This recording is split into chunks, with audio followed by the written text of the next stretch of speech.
there, this is Vicky from Yin Yoga, for anybody who doesn't know who I am. And I'm going to be going live just for a few minutes every day to show you the 5 archetypes of Yin Yoga as prescribed by who is considered the founder of Yin Yoga, Paul Grilly.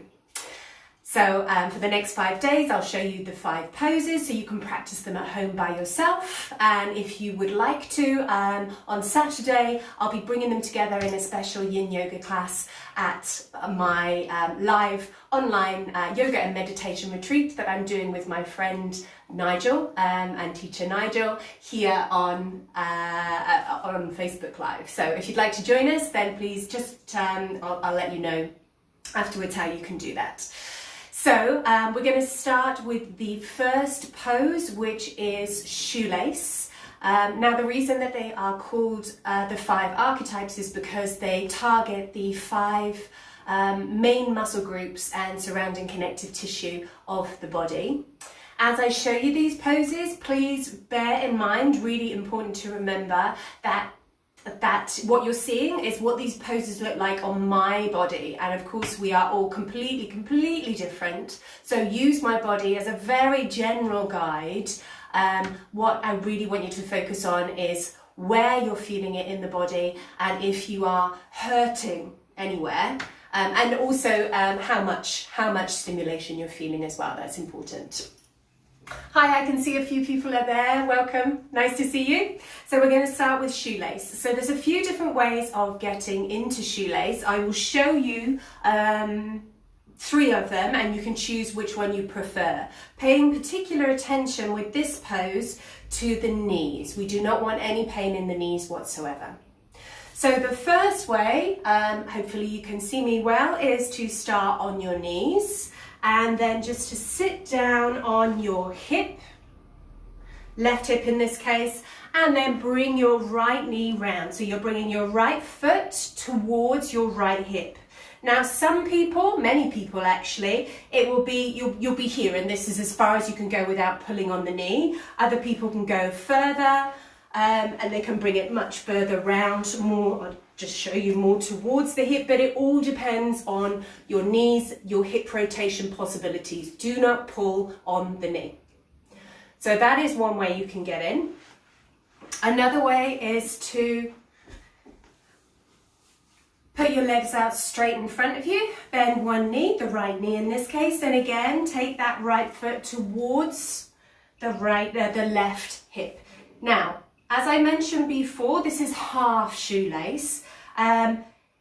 People look completely different in all of these poses. It may be that your knee is really far up. That is completely, utterly fine. Again, that's related to the rotation possibilities of your hip. So if your knee is really far up, don't worry about it at all.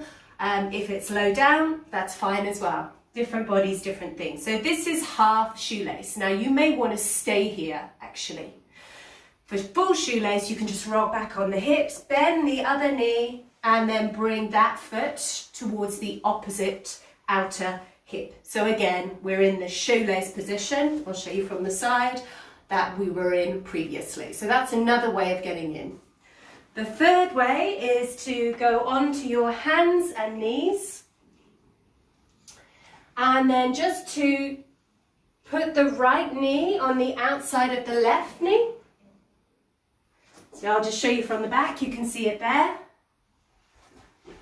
And then you sit back. So again, we've got this same shape. I will just show you, you've got the same shape with the feet next to the hips. So once you've got into the shoelace shape, then what we're looking for, the target area we're looking for is the outer hip. So whatever leg is on top, we want to feel a stretch on the outer hip. So that is in the glutes, so the side bum, and maybe going down into the side of the leg. Okay, so this may be as far as is, if you're feeling a stretch there that's not too much and not too little, that's about right. You're okay to stay in that for a few minutes. Stay here.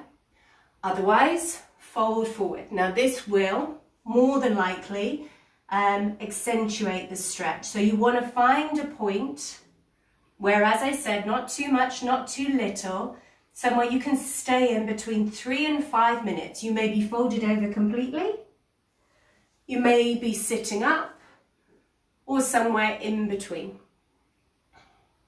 Now, if you are feeling this in the knees, which we do not want at all, then what you could try is to sit up on something, tilting you forward, putting less pressure on the knees, and then maybe folding forward. See how that feels. That's one option. Also, there are many variations of this. So this is a tight shoelace, but you can have it much looser than this. So again, if you're feeling it in the knees, or if you're not really feeling the stretch actually, or if it's too much, then you can start moving the knees away from each other. So you can maybe bring this back leg a bit further forward. We're moving the knees further apart. You see it's getting looser and looser and looser, and actually what we end up in is another pose, which is another variation of this archetype, which is called square, where the legs are actually on the floor. Yeah, so this is square, and then we're moving the knees closer and closer and closer, and then that takes us into shoelace. But the idea being, as I mentioned, is an archetype. We're looking for a stretch on the side of the leg. You're going to get that in shoelace, you're going to get that in square, and also maybe actually another option that might be better for you is to cross your legs and fold forward. You might find that that is enough stretch in the side hip, in the glute. So there's so many things to say, but those are just the main ones that I'm going to give you today. If you have any questions at all or comments, then please just put them up on the wall. Give them to me, and I'll help you as best I can. If you're interested in the retreat, then I will put the link underneath this video. Otherwise, I hope to see you tomorrow, either live or recorded video, same time, 2 o'clock for the next pose, the second pose, which is caterpillar. Thank you for joining me, and namaste.